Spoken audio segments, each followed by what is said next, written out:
ঈদের তৃতীয় দিনে কেমন জমজমাট রাজধানীর বিনোদন কেন্দ্রগুলো সেই খবরাখবর রাখছেন সহকর্মী মাহফুজা মুসলিহি। এই মুহূর্তে তিনি রয়েছেন রবীন্দ্র সরোবরে। আমরা এখন সরাসরি যুক্ত হচ্ছি তার সাথে। মাহফুজা, আপনি নিশ্চয়ই শুনতে পাচ্ছেন আমাকে। এই মুহূর্তে আপনি রবীন্দ্র সরোবরে রয়েছেন, সেখানে আসলে কি অবস্থা দেখতে পাচ্ছেন? কেমন মানুষজন রয়েছে, কেমন জমজমাট, আসলে তারা কি বলছেন?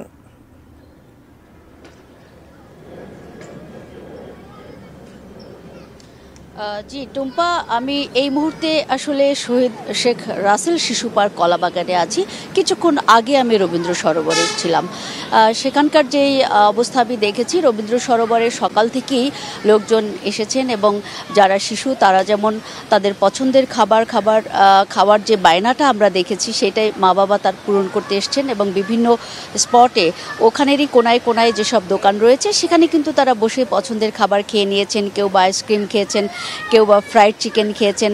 অনেক প্রবীণকে দেখেছি তারা ওখানে এসে দল বেঁধে বন্ধুবান্ধব যারা বয়োজ্যেষ্ঠ তাদের সঙ্গে একসঙ্গে তারা ঈদ উদযাপন করতে এসেছেন এবং তারা আড্ডা মেরেছেন, গান করেছেন। আমরা কিছুক্ষণ আগের যেই খবর সেখানে কিন্তু সেটি দেখিয়েছিলাম।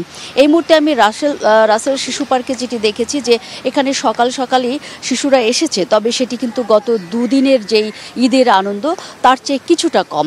প্রথম এবং দ্বিতীয় দিনে প্রচুর পরিমাণে যে ভিড়টা আমরা ঢাকার বিভিন্ন বিনোদন কেন্দ্রে দেখেছিলাম, আজকের তৃতীয় দিনে কিন্তু সেটি একেবারেই কমে এসেছে।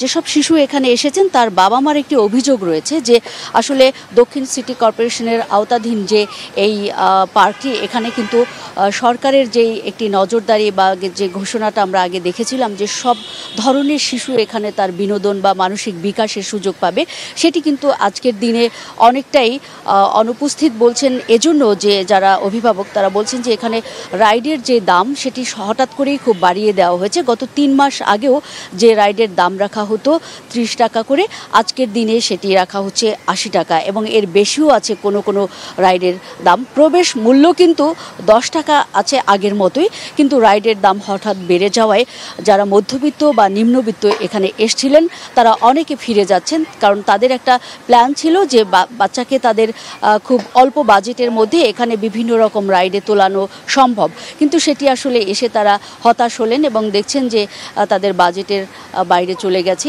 এই ঊর্ধ্বমুখী যে দাম বাজারের অন্য পণ্যের মতো বিনোদন কেন্দ্রে এটি আসলে তাদের ঈদ আনন্দকে ম্রিয়মান করেছে বলছেন তারা।